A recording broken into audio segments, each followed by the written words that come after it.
Hello everyone, let's have a look at question number 10 now. I've got a trapezium ABCD. It's giving me all the annotations, all the dimensions I need to know on the drawing. It's asking me to work out the size of angle CDA. So the angle CDA is this one here, that's the one I want to know. And it wants me to give my answer correct to one decimal place, so it clearly would be on a calculator paper. This is a 5-mark question. So I'm assuming that I'm gonna have to do a bit of trig, so a bit of SOHCAHTOA at least.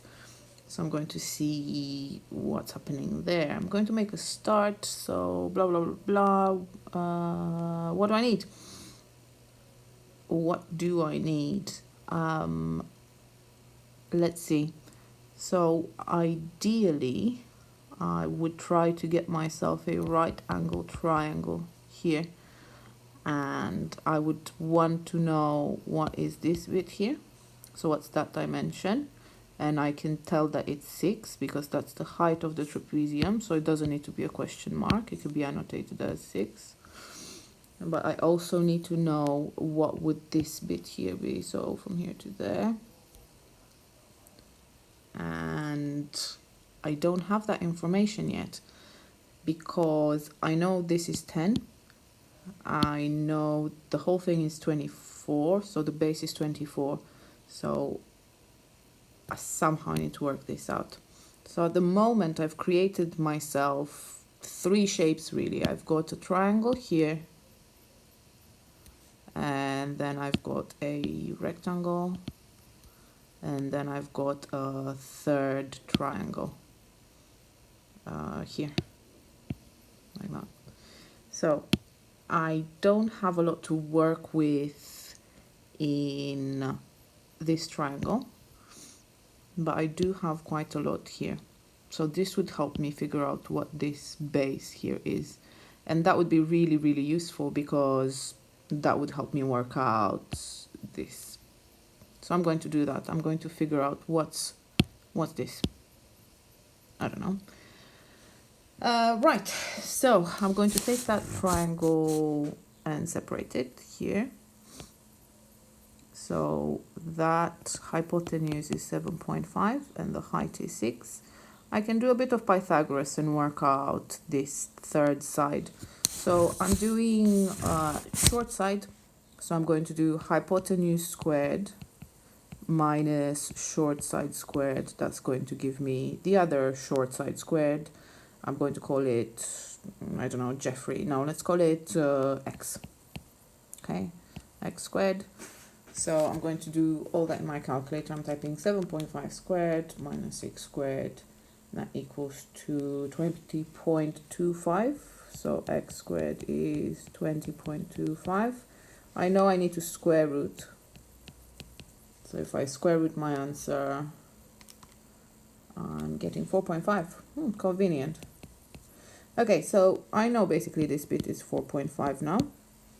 So now that's helping me to work out this one here. So one of the ones that I need in my triangle. The triangle that's going to help me figure out my angle. So let's work that one out. So I'm going to do the whole base.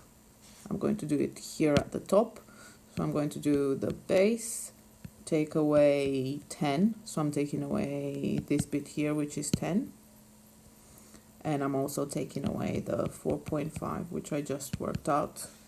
So 24 minus 10 minus 4.5. I'm getting that's 9.5. Okay, so I know now that this part here is 9.5. So I've got another triangle, which I'm gonna redraw here with a base of 9.5 and a height of 6, and I need to work out this angle. Okay, so now I know I have to do some SOHCAHTOA. I need to do some trig. So if this is my target angle, I need to label my sides. So in relationship to this target angle, I've got the opposite and I've got the adjacent. So in my SOHCAHTOA, so TOA. The one that has O and A in it is TOA, so I know I have to do tan. Okay, I do my triangle, my formula triangle there, and I'm working out an angle. Okay, so I'm working out tan of the angle really here. So I covered that one, I highlighted it, and that's telling me tan of the angle, I'm going to call it, I don't know, theta, just to be fancy, is equal to opposite, which is 6 over adjacent, which is 9.5. Okay, now if you want to work out an angle, you always have to do shift trigonometric function that you're interested in. So I'm going to say tan minus 1, so shift tan in my calculator, 6 over 9.5. So I go shift tan 6 over 9.5 equal, and I'm getting 32.27 some. It wants one decimal place, so to round to one decimal place, I'm going to round it to 32.3, and those are degrees, and that's my final answer. There you go, we're all done. See you later. I think the next one I'm going to do is 14. Then I keep promising you one of those tabley, trig, funchy things, which I am going to do probably tomorrow. So see you later. Bye.